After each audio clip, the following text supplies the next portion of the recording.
Hi, Mage fans. This is your host, Terry Robinson with Mage the Podcast, and this is a Storyteller Toolbox episode, which we haven't done in a while. These are episodes that try to help a storyteller, player, or a table understand some basic aspect of the game.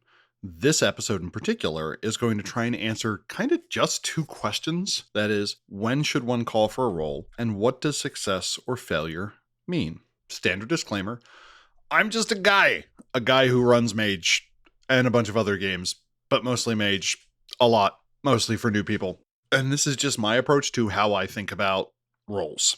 If you disagree, by all means, drop us a line, tell us on the Discord, or be one of our beautiful YouTube commenters. For some background, this is where I'm coming from. I'm somewhat unusual among longtime Mage players in that I don't really use custom or house rules. Or to be more specific, I tend not to add rules.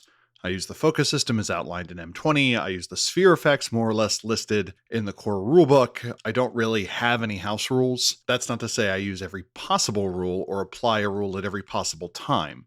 For instance, I generally don't bring out structure and durability rules.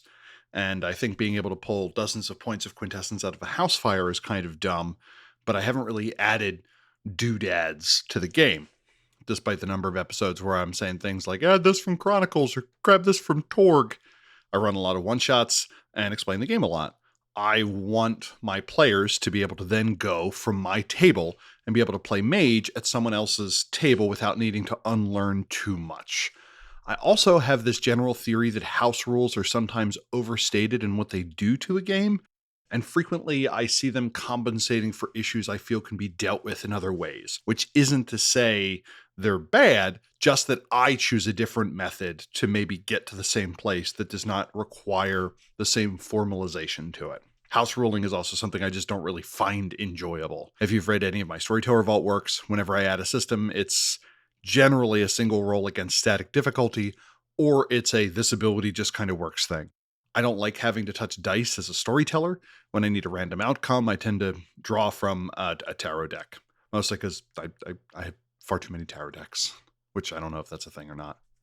So talking about games, I kind of view the game system, the storyteller, their style, and the chronicle in its setting to kind of be a set or like an ecosystem. Ideally, they'd reinforce each other to generate a mood, which is a set of feelings that a game centers on, or a theme, a set of ideas that recur within the game. This makes the art of writing the rules very hard unless you narrow down one of the options out of storyteller, system setting, and theme of mood to get a story of a certain type. In Mage, coming up with rules that can work to reinforce the themes and moods of a game that could be a technocratic office farce or a nephondic journey of personal descent, it's really hard to do both. Other games are different. For instance, I can run a very reliable table experience by just being the only one running a particular game. Fiasco gives a consistent game. The system is so narrow. Aegon gives a consistent game because the themes are so narrow. Invisible Sun gives a consistent game because the setting is in certain ways very narrow. So one of the ways a game can get a setting and play group to create an intended experience is with rules. For instance, the freeform nature of spheres tends to make games wackier and more open than the setting itself seems to suggest. And the weakness of paradox and quiet brings a bit of a gap between the theme of power and cost, which is frequently kind of implied to be within the game, requiring those to be more narrative than system-focused. Different games have different gaps between what's presented and what's described, and Mage, it can be a pretty big one. Mage settings include the Clippa, the Inventium, Balador Pleasure Dome, extant war zones, and the digital web. Good luck creating a game where all of those are capable of being enforced with the same mood and theme. It is possible, but it is hard. One of the innovations that Chronicles of Darkness to me did was it made that gap generally smaller. The setting rules and advice all point at each other much more tightly to get a theme and mood or style or type of game out the other end. In the world of Darkness, we simply don't have as many tools. But one of the strongest tools the table has to shape the game is simply whether or not it chooses to roll for something and how you do so. And that is my entire thesis for this episode. By guiding how rolls are made, you create a certain game. By having or not having a roll, or by using or not using a rule, you get something that can more closely align to what you want. Kind of a last thing I want to have on the table as I go through is something called the hidden or invisible rulebook. The hidden or invisible rulebook answers questions that the main game book doesn't actually do, such as what is appropriate table conduct, what do we want the game to be about, and so on. World of Darkness does not have exhaustive moves list, and the number of trait plus trait rolls can be quite large. I think the World of Darkness has a more varied invisible rulebook from table to table than a lot of other games. And I think when we talk about the things we do in our games, we're instinctively drawing from our own invisible rulebook in a way that is instructive. So, for instance, tables differ on who can call for what role. The answer to when a player and when a storyteller call for a role may be obvious to you, but it may not be to everyone, and it may shift from table to table. Shifting where that line is may also lead to a completely different game experience. Think of the mood of a game where players only ever call for roles. That seems to be a much more different game than one where the storyteller can only ever call for roles. Both can be done, largely, but they have different invisible rulebooks, and that creates very different feels. So, why roll? Let's talk a little bit about ludic theory. Rolling can create a sense of fairness. Players understand that they have dice pools, as does some sort of impediment or possibly a static difficulty, and that by a roll, they can determine an outcome. Sometimes this allows for upsets to what is expected, and that can be spectacular. The fairness also comes from the agreement between the player and the storyteller to pretty well abide by the outcome of the roll. Fudging dice can happen, but flipping a success to a failure is generally quite bad form. The game world is the storyteller's domain, the character is the player's domain, and how they interact going through the neutral medium of the dice determines what the game feels like. Now, mind you, I personally have a fuzzier barrier between what is player dominion and what is storyteller dominion, but that's kind of the interpretation I see most common. When I walk into a firefight as a character, I know as a player that I have a pool of 6 dice. The person I'm shooting at may have a pool of 12, but there's still that chance I land that lucky shot. Rolls also being perceived as fair can create a sense of success, and that success has been earned. Oftentimes, a player may simply wish for their character to triumph, but that would likely be hollow if the player just kind of had their character win. This partly varies if the desire is a means or an end. When the quarry of our search is handed to us, it may feel anticlimactic unless we feel we've done significant work to earn it. And triumph over the randomness of dice rolling is a type of earning. Sometimes, though, a gimme can be useful to establish how amazing your character is. Your assassin doesn't even need to roll. The CEO just falls over dead from how skillful they are at wielding the sniper rifle. Your performer doesn't even have to roll. The crowd goes wild from how good you are at your poetry reading. Your researcher doesn't even have to roll. They're so smart and quick-witted that of course, they can make transparent titanium.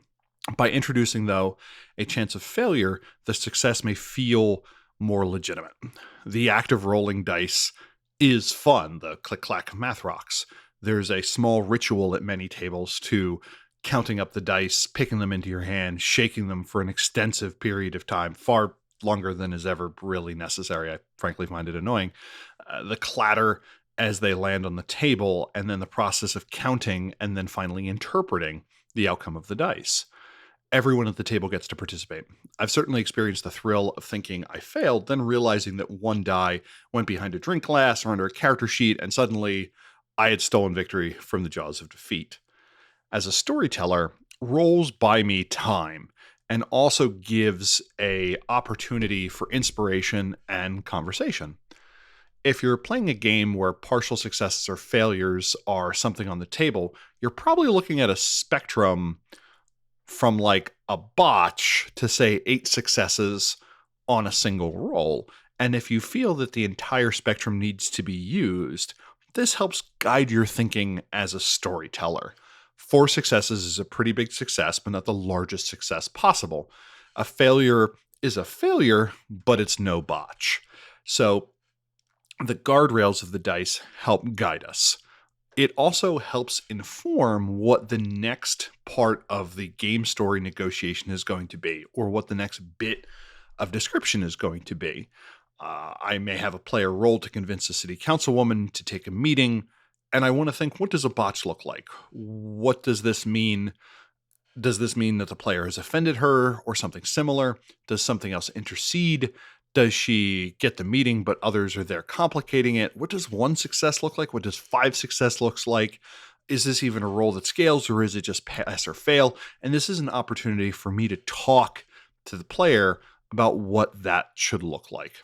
What do they think extraordinary success looks like here? What does their character, what does that player think failure means? By having these discussions enough, we all kind of populate our table's invisible rulebook and make sure that we're all reading from the same thing. Simply, a roll distills the action and narrative into a single moment of a random outcome that creates stakes and focuses the attention of the table. And not just a random outcome, but, especially in the world of darkness, a clear split of success and failure. If both these options don't have some sort of interesting outcome, for a very broad definition of interesting outcomes, there's no reason to ask for the rolls. Some games make it so that when a player fails, this more represents the game world or their adversaries succeeding. The game world may get to act then against the player, and this creates a very dynamic world where their player is either succeeding or the world is acting against them and changing. A failure to pick a lock doesn't mean merely that you failed to pick a lock, but that someone else noticed your attempt to do this, or a tool breaks. A failure to get information out of someone means not that they're just tight-lipped, but that they give you false information, leading you into a trap, or they turn the tables on you, or they lash out in anger at the attempt to solicit information from them. Just changing the nature of failure makes for a much more rapid form of play where the character is generally up or obviously down. Think of failures as kind of like tiny botches rather than simply something not happening. In such a game, I'd probably want to call for many fewer rolls, as only appropriately important things should have such a severe or potentially negative downside. The result of a failure, which occurs quite frequently in the world of darkness, especially in Mage, determines how and in what way your world of darkness may be dark, or the ways in which the world works against your characters. Just as a note at this point, there was another version of this episode that was more heavily influenced by the book Finite and Infinite Games, which is a short philosophical work by James P. Carse that I recommend strongly, that is on kind of the theory of play with a very expansive definition of play. What would a game look like if we wanted it to go on forever? Now that we've established kind of what a roll can do, let's investigate what the act of asking for a roll does. Asking for a roll is a handoff from the strictly narrative form of play, where players are simply describing things and the storyteller is simply describing the state of the world, to a stochastic, random, or aleatory model where we agree to abide by an outcome. Again, going back to that fairness point, we're saying there's more than one option on the table, and not even I, the storyteller, knows exactly what's going to happen next, unless you're one of those storytellers that practices storyteller illusionism, which I kind of hate, where it's like, which of the 3 doors is it behind? And it's behind whatever one the players pick or something like that. This turns theatrics, the act of description, into drama, a moment for the expression of the unknown. Again, that's kind of vocabulary I stole from Finite and Infinite Games, the work by James P. Carse. Anyway, it reminds players that you're willing to say, I'm willing to let the universe split, that there is a random nature to the story, at least in this instance, and this is what differentiates it from other types of storytelling. Asking for a roll makes a declaration about what the characters can do and how good they are at it. The roll pushes the expression of skill into the randomness of the toss of the die and forces it to kind of match up with the probabilities that come out of the other side of that system. The roll is saying, I want the game world we experience and the system of the game to match up at this moment. This is certainly a thing that pops up in Mage. This method has an outcome of distributions, which generally includes success, failure, and botch. So, for instance, if you're a Rete 1 Mage, you're doing a simple Prime 1 effect to detect if something is TAS or not, say with difficulty 4. What you're saying is that this character should succeed 70% of the time, fail 20% of the time, and botch about 10% of the time. This may feel right to you, and the roll may make perfect sense. This is the first chance we have to say, the game doesn't match what I want, and open that conversation. And this is a case where maybe you say detection can't botch. That's just not an interesting game for our table. Or maybe the characters really like apprenticeship being dangerous and the odds of botching are even higher. Maybe you just decide to say that all the time you get to roll at least 2 arete dice, or you want it to just be a coin flip. The dice are about to describe the game world unless you choose otherwise.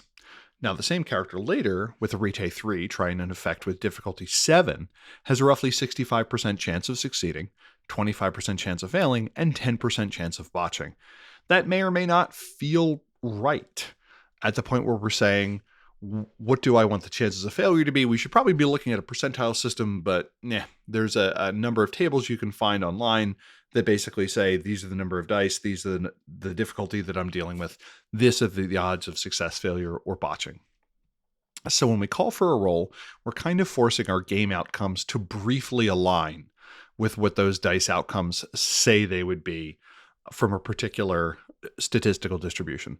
What I'm saying here is when you pass something off the dice, I agree that the world should kind of look like whatever the distribution of outcomes of the dice are. Dumb results happen with a certain degree of regularity, and spectacular outcomes can also happen with a certain degree of regularity. This informs the tone of our game. If we're asking players to regularly roll for common things, this is a world where we expect coffee pots to explode, car accidents to happen, and standard conversations to somehow go spectacularly well. If we only ask for rolls in stressful situations, we're saying that even under heightened tension, a character with a large dice pool will triumph easily against the greatest of odds and the most puissant foes. Again, this may be exactly what you're looking for. In a game where a character either succeeds or dice get rolled, simply saying you don't need to roll is establishing a game where a character just succeeds, and now you get to set a minimum floor for competence as well as a minimum floor for where drama is going to begin within your game.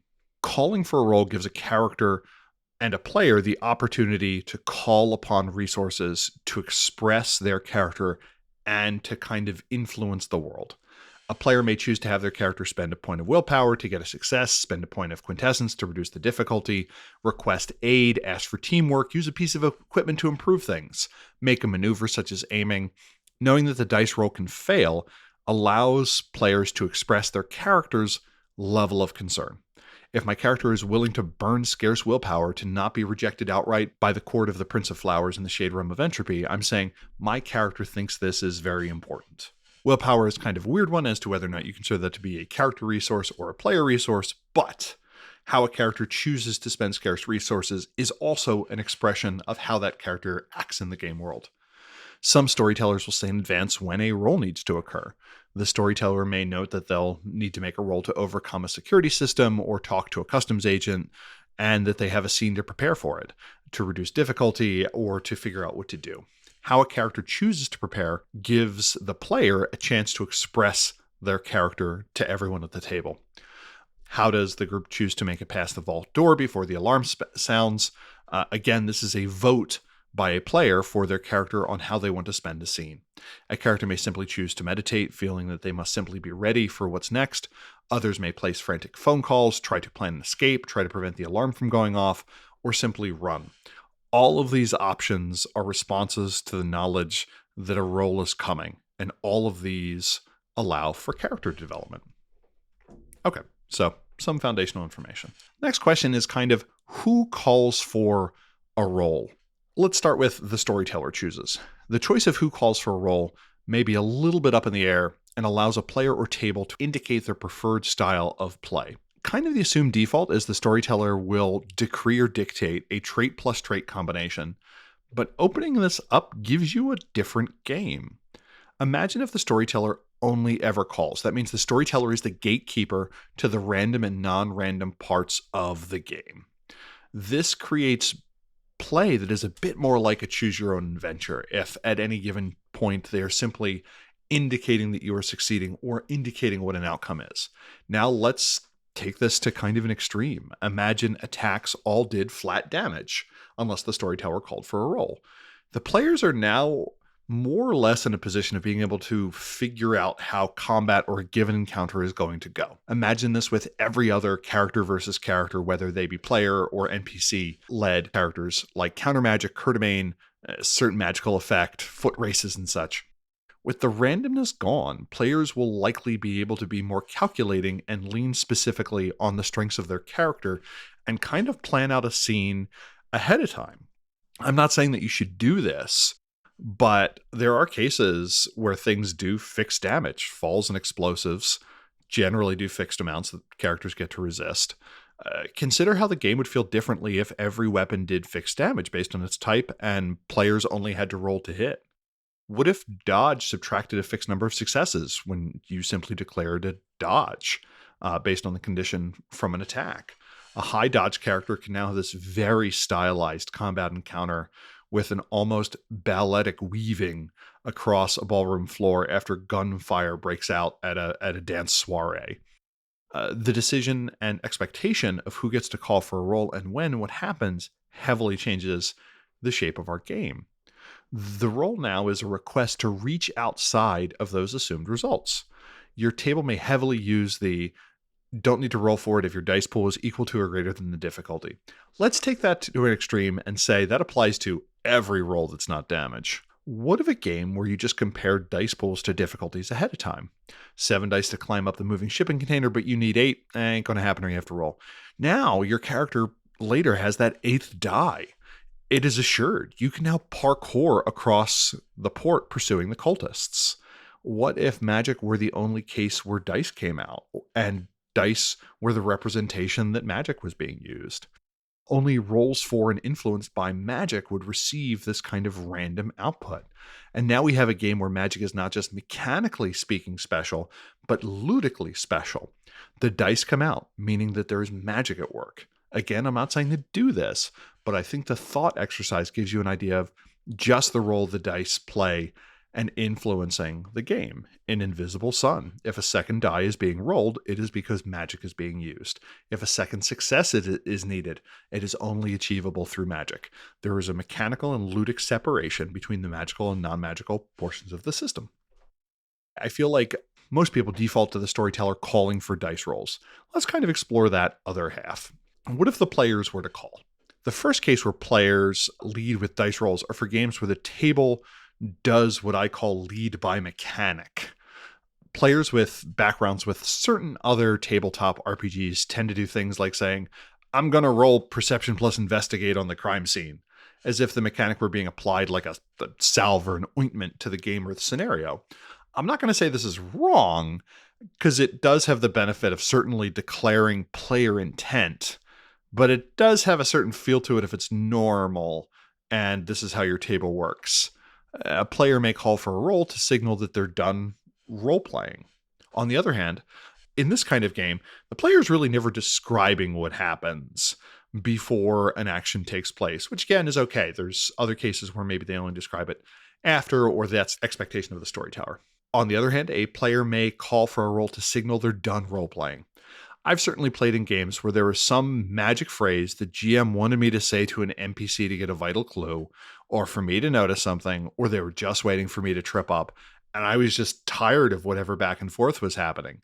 Maybe the GM was feeling chatty, or for whatever reason, I was otherwise done with the interaction. In this case, I would just say something like, hey, I'm done role-playing. Can I just make a roll? Or can I cut to another part of the conversation? I don't know what's supposed to be going on here.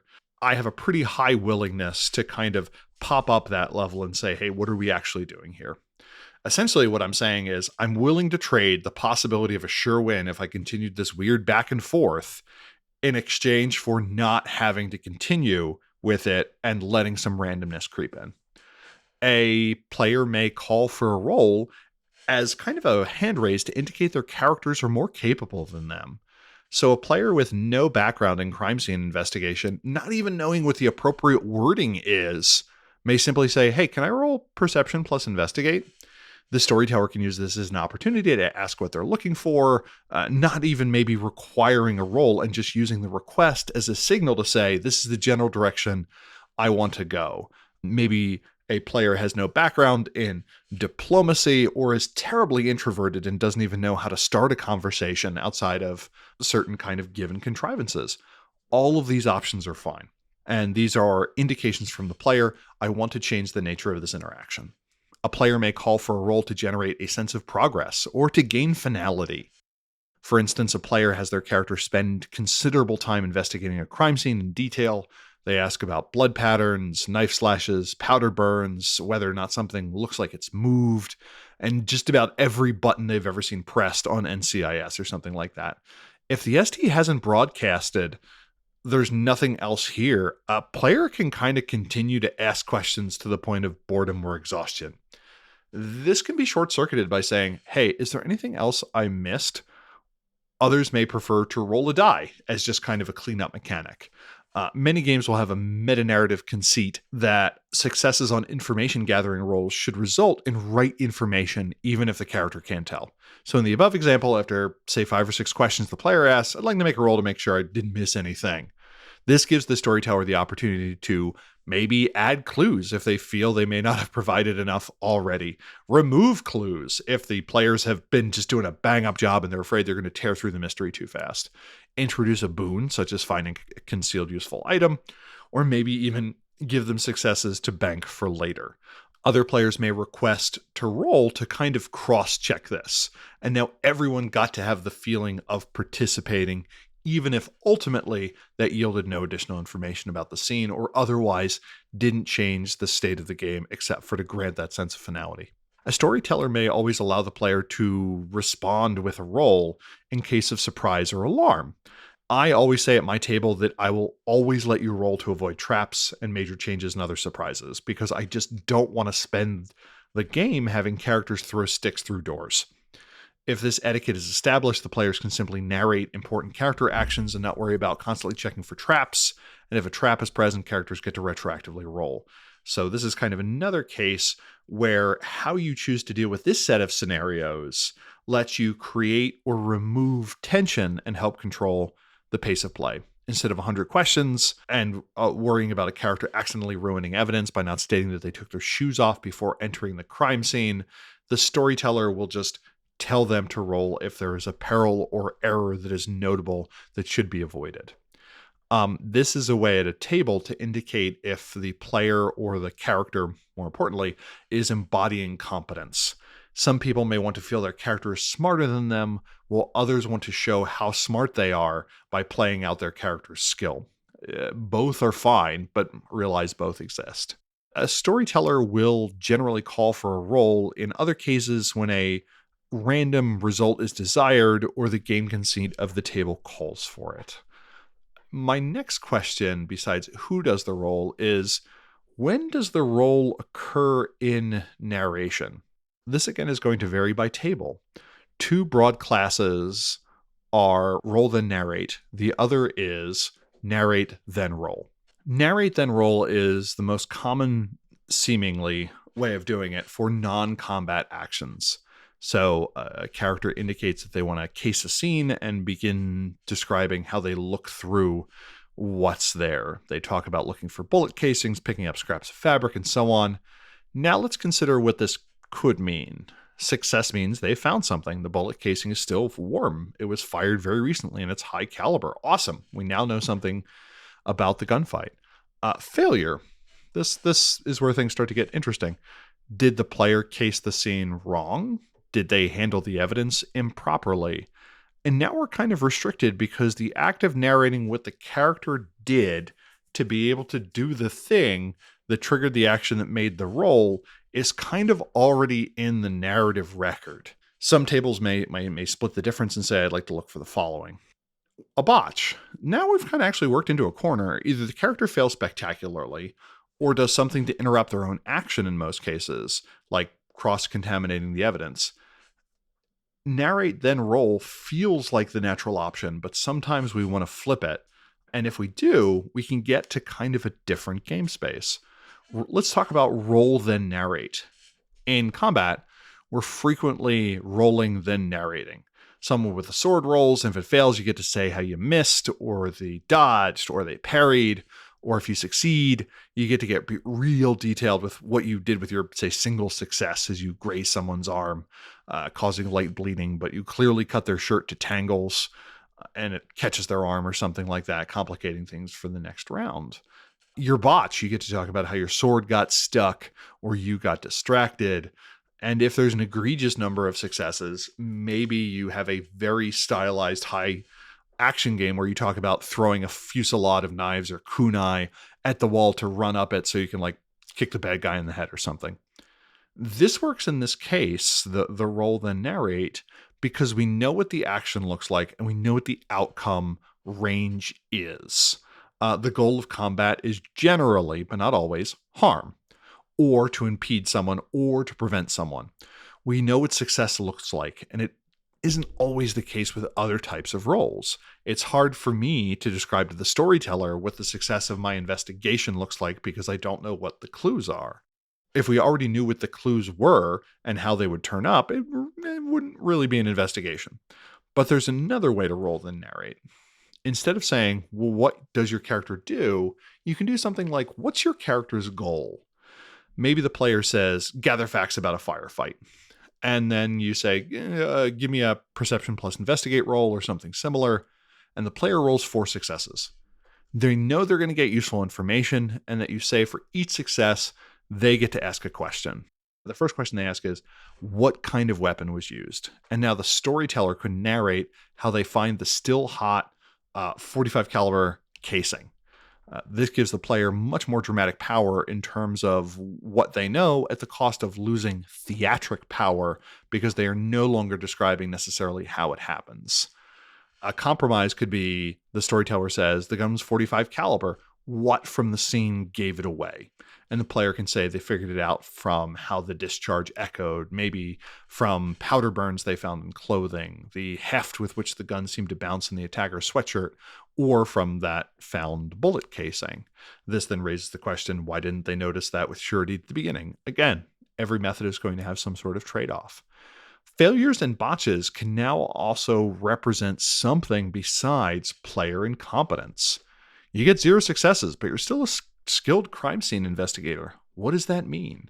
Now you ask the player, what did the assailant do to hide their tracks? What prevented you from being the awesome crime scene investigator that your character sheet says that you are? Maybe the fleeing attacker sprayed the area with a solvent to destroy all their fingerprints, or used magic to remove all traces. Maybe they lit the area on fire. If the player had described their CSI-like skills and retroactively it turned out the area had been on fire, that's kind of weird. You can mix these up, but just consider all of the hidden assumptions and shortcuts you're taking when you're asking a player to roll and what the implication of that is, as well as what the implications are of when you ask. Do players narrate then roll? Roll then narrate? Do successes give fixed information? Let players ask questions? Or something else?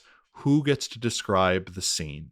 One last way to frame rolls is this kind of epic method that only works in games where more than one person is likely to succeed, and that you kind of roll everything up. The storyteller outlines the state of the scene and the stakes, and then each player explains what they do.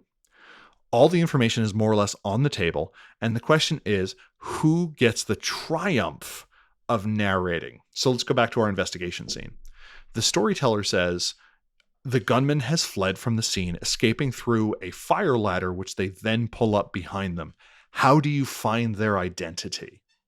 Player 1 declares that they reach out with their magic to tug on the strings of fate, tying identity to this location to see what they find, and that means they're making an arete roll. The next says, my keen wit allows me to infer clues beyond the ken of normal passersby to see who it is, and they start rolling intelligence plus investigate. And the third says, the rage at their escape allows me to leap to the fire escape and begin pursuing them. And now this person rolls strength plus athletics or something. Everyone rolls, and the person who succeeds the most gets to narrate their victory. This reduces most scenes to one roll, lets players compete with one another without necessarily being harmful to another, but really only works in games where many minor interactions are going to succeed, or where a scene can probably be summarized in one roll. If you're wondering, isn't that how Aegon does it? The answer is yes. Yes, it is. I like Aegon. And one more comment like that, and I'm turning this podcast around. So, we've considered what calling for a roll means. We've spent 30 minutes just talking about what does it mean to say, how about we roll? Now let's break that down into kind of its parts. The dice are in hand. They're about to roll. What are our outcomes and how do we interpret them? First, I try and consider, what does minimum success mean at my table? That lone success. A minimum success may simply mean not failure, with failure being you don't get to try again and you don't get the thing that you wanted. One success may be the storyteller's way of saying you failed to gain entry to the computer, but you have a few tricks up your sleeve as to how to get that piece of information that you were looking for on the computer anyway. Or, and this is an example I'm going to use a bunch of times, the bouncer says your invite looks kind of funny, but is distracted. And you say to yourself, I could probably get back into line without issue and remove some of the blood from the guy I beat up to steal the invite from. So a minimum success is kind of a failure, but with the opportunity to retry at no penalty. A minimum success may mean that the characters fail, but it gives an immediate opportunity to try something else. Attempt to convince the bouncer to let you in. A minimum success results in them saying, your invitation looks weird. I'm going to go talk to my boss. And you're escorted into the party, but under close watch with some suspicion, but at least you're in, and now you get to make some sort of roll against that character's boss. A minimum success could mean victory is pushed further away, and you've overcome this trial, but there is a new hurdle in the way. You're allowed into the party, but you don't get to bring your accomplice, who you say is your date, and now you need to figure out how to get them in. Maybe you need to issue a bribe, or you need to figure out another way in. A minimum success could also mean that you've accomplished your goal, but a new impediment was placed somewhere else in the chain of action. The guard says that you look shifty, but he'll let you in, and he says he wants to see you gone within an hour or there's going to be trouble. In this case, the ultimate success is complicated versus the previous one where the initial attempt was complicated. A minimum success may mean you've accomplished your goal, but you have no real momentum. And this is probably one of the defaults, and this frequently can kill a sense of movement in a game. Occasionally, though, that's emotionally where you want to be. Your characters are confused and bereft. You're led into the party, but whereas the bouncer had chatted everyone else up, gave them recommendations about who to talk to, explained the floor outline and when special events were going to happen, you're just kind of dumped into this strange banquet. And now the characters need to orient themselves. Minimum success may also apply to cases where you've not quite gotten enough successes. Say something requires 3 threshold successes, which is to say 3 successes for it to be a true success. A minimum success may apply to a roll of 1 or 2 successes, but no successes would be a failure and 3 successes would be a full success. The game provides some direction on how to answer these questions, but how you choose to answer them will influence what your table feels like and how players spend their resources and prepare for their actions. The next one on the opposite end is, what does extraordinary success mean? The World of Darkness suggests that the more successes you get, the more you should succeed in some way if it makes sense. Sometimes it doesn't make sense, sometimes it doesn't. Chronicles of Darkness gives us the idea that extraordinary success occurs when you score at least 5 successes, or 3 if it's something that's kind of special to your character. This is a discrete benefit, usually, such as getting a refund on a resource spend, getting fixed additional information, receiving help towards advancement, or certain special tricks, say, in combat. Story Path allows extra successes to buy maneuvers and add-ons to the roll. In 2d20 systems, successes can be banked as momentum that let you get additional dice later. World of Darkness has none of these. It doesn't necessarily need any of them, but you could do something like extra successes cuts down on time. 5 successes to diagnose a car problem means it's an obvious fix, and it can be done almost instantly. In this case, the bouncer sees how you carry yourself, plucks you out of line, and ushers you into the party a full scene before you were expecting, meaning you now have more time to case the joint before what you think is going to be the midnight reveal of something. Extra successes may allow for the recovery of willpower. The character so thoroughly triumphs over an impediment, they feel affirmed in their sense of self. This may encourage players to request rolls to recover willpower in a very draining game. Exalted, for instance, has a more dynamic willpower system, as does V5, and some people like this buy and spend version where others prefer willpower to be much more dramatic and each spent point to be much more important and notable. You so effortlessly joke with the bouncer, maybe, and you fit in flawlessly. You shed any self doubt that you don't belong here. You're confident in your power. You regain a point of willpower. An extraordinary success may trigger gaining an experience point once per session as the character demonstrates extreme skill that encourages them to push their boundaries and develop themselves. This kind of frames XP partly as a desire for self-improvement or a capacity for personal challenge, which I think is kind of interesting, versus a more backward-facing, this is how I grew. This is something where you say, I think I can grow, and that paves the way for advancement. Maybe you so smoothly negotiate the bouncer that you realize you've come a long way in your ability to perform subterfuge. Maybe you're thinking it's time to get more into chantry politics. Extra successes may help skip future related or unrelated impediment.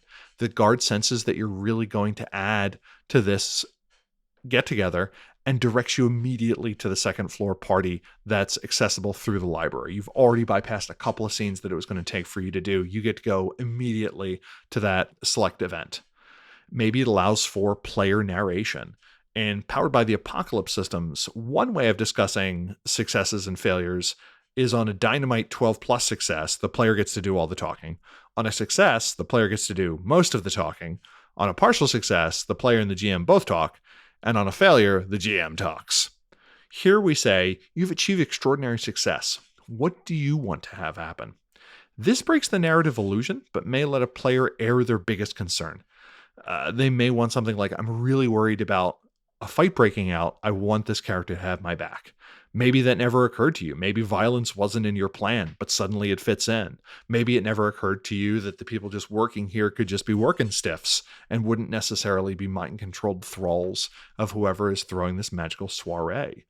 Or the character says, I really think the host may have some interesting wonders. What are they? And suddenly the bouncer clues you into the fact that there is a gallery that has more in it that is being let on. That wasn't part of your initial plan, but by allowing the player to express that want in an extraordinary success, suddenly that's something on the table. Alternatively, it could be something else entirely. You get an unrelated benefit. This may feel like a break in the narrative notion of the game, but it acts as a kind of ballast system and lets you kind of preserve successes. What if you smooth with the guards so well you recover health? Maybe the release of adrenaline erases the level of bashing damage. What if you succeed so well you find a point of task? What would that mean? This would be a way to reward players that invest points in things that tend to be pass-fail. Again, this is just an idea, and obviously talk it over with your table, but there's nothing saying this can't be the way your game runs. And then kind of finally, what does a botch mean? Botches to me are revealing in what we want them to mean. We often have the assumption that the botch stems directly from the action the character takes, but in reality, it can mean all sorts of things. So I'm going to define what I consider to be like Terry's hierarchy of botch directness. At the lowest level, we have utter character failure. Your character is flustered, they freeze, the bouncer thinks that you're on drugs and throws you physically into a dumpster, doing 2 points of bashing damage, ruining your suit, and destroying your invite. Above this, we have the very bad reaction. Your character smoothly hands off the invite, looks at you and goes, this invite is for Joey Peanuts. I know Joey Peanuts, and you're not Joey Peanuts. What did you do to him? Fight breaks out. Above that, we have something unrelated and bad happening at the same time.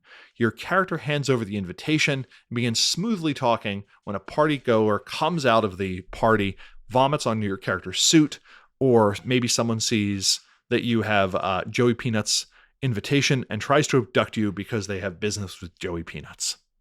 Above this, we have something vaguely related, and bad happens at another time. You hand the invite over, the bouncer lets you in, but later during the party, someone announces a bounty on Joey Peanuts, and suddenly everyone's after you. Above this, we have something unrelated that can happen at another time. This is kind of the storyteller putting like an FU coin in the FU bank. This could be represented by the storyteller saying, you need to botch on something of your choice before the end of the party or something bad happens. Or maybe you buy it off with experience or willpower, or a threat is made to a related character. None of these options is right per se, but it gives you an idea of what the spectrum of options is and that it's probably wider than you think. So let's kind of recap my major points on the question of should I roll and what does the roll represent? One, the World of Darkness is a messy, messy system, but how, who, when, and why you can ask for a roll strongly influences the game. Mage covers an exceptionally wide range of themes and moods, but there are choices you can make at the table that don't require additional rules just on that who, what, when, and why, and how of a roll that can help get you to the theme and mood that you want. 2, dice rolling is fun. It's relatively neutral. It is understood, but it is sometimes too random to settle a game question. Every roll that you call for will have to have a success, a failure, and a botch outcome by default. If you don't want all 3 of those to be on the table, maybe don't call for a roll. 4, the order and trigger of what makes a roll matters. And consider who gets to ask for a roll and when, and consider how that shapes the game. 5, there's a lot of ways of avoiding needing to roll, such as assuming characters are competent. Remember that denying a character the opportunity to roll or guaranteeing failure will generally make players feel somewhat enfeebled. And then finally, by gaining a sense of what you want a botch, a failure, a narrow success, or a big success to be, the stronger idea you're going to have on how to guide your game to the place that you want it to be. The same roll can mean 2 wildly different things at 2 different tables. So this has been the first installment of this conversation. Did I just have 6,000 words on should I make a dice roll? Maybe. Will this turn into a Storyteller Vault supplement? Possibly. I'm still toying around with my idea, the Book of Lacuna, to cover all the things that I feel that would be Mage's kind of missing manual, as it were. If you like this, by all means, drop us a line. I have notes that could lead into a second one, making recommendations on how to call for trait plus trait rolls and what they mean. If you didn't like us, tell me anyway. And with that, Terry out. This has been Mage the Podcast, where the squeaky wheel gets the grease, but apparently not my squeaky chair. I'm sorry, it annoyed me too. This show is brought to you by our executive producers. You can join them at patreon.com/magethepodcast. First, we have the oracles of the following things to keep in mind while playing. Ben Benlow, Oracle of only rolling when success or failure is really interesting. Buck Gregory, Oracle of failures on a roll being an opportunity for the game world to work against you. Christopher Phillips, Oracle of Finite and Infinite Games. Guy Stewart, Oracle of the Dramatic, which pertains to the genuine, unscripted, and spontaneous. Jay Widener, Oracle of the Theatrical, on the other hand, which involves the premeditated and scripted, which is designed for an audience. Josh Hillerup, Oracle of allowing your characters to be overwhelmingly powerful, just Nobilis. I'm just going to make Josh the Oracle of Nobilis. Mikhail, Oracle of failure being just a basic form of uninspiring success. Pukaji, Oracle of using the everyone rolls at once, letting the player with the most successes narrate their success method, which I stole from Aegon. Again, deal. Sean Gallagher, Oracle of botching not necessarily being tied to the action just done. The Crew of Erebus, the Oracle of minimum success just kind of being replacing one problem with another. Saint UX Player, Oracle of thinking about how games would unfold if a character's next 3 rolls would automatically succeed sometimes. Jason Vines, Oracle of being real generous with what a partial success could turn into. Derek Semsick, Oracle of remembering that Mage is hard, and we appreciate that you're trying. Along with Archmaster Andrew Edelstein, Archmaster Brad the Blue, Archmaster Dan Svensson, Archmaster Leroy Bryce, Archmaster Michael Parker, Archmaster Morgan Aran, Archmaster Nathan Weaver, Alex, Alexia, Ambiversion, Anders S., Anand Badurfi, Berto, Blaze Hibbert, Blake Ryan, Brandon, Bryce Perry, Bubba the Pale One, Chris Blake, Sin Shodas, Daniel Cuppin, Daniel Scribner, Darren Hennessy, David Roy, Dennis Osborne, Eli Levenger, Eric Schwenk, Fragorock, George Lara, Greg Trillick H., Henry Kraft, Hugo the Bog Person, Ia Bull, Jason Duncan, Jason Kennedy, Jason W. Briggs, Jake Gatsby, Jeff Bren, Jen, Jervis Johnson, John Magnuson, Jolyn Andes, Laws and Stuff, Kathleen Halperin, Kevin Fitzpatrick, Chris Kinner, Leslie Weatherstone, Minel Canos, Matthew Pro, Maurice Hopkins, Michael Creedle, Nabero, Neil Patterson, Nikita Klamenov, Patrick McNamara, Patrick Mulder, Pax Cal, Rachel Grace, Ricardo, Richard Bett Brewster, Robart the Robot, Ryan Stray, Rob H., Ryan Kendi, Samuel Tobin, Sployd, Sev Nessus, Starfish, Stephen Carton, Steve Wynyard, Thrice Great, Tyler Bryan, Vincent Hamilton, Walter, William Conley, William Martin, and Wolf Larryson. REP shoutout is just Sployd. And as a teacher, I figure you just appreciate me talking about Finite and Infinite Games a little bit more because it's a really good book. It was written by James P. Kearse in the 80s and presents two contrasting worldviews, finite games and infinite games. Finite games are structured activities with clear rules to find player-specific outcomes. The object is to win, thus ending the game. Examples include sports, politics, and business.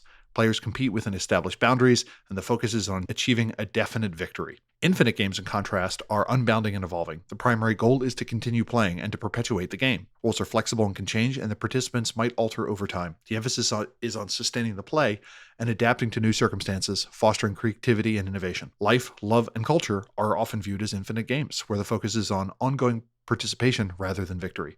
Kearse's philosophy challenges readers to rethink their approach to life and activities, suggesting that embracing an infinite game mindset fosters long-term thinking, resilience, and more profound sense of purpose.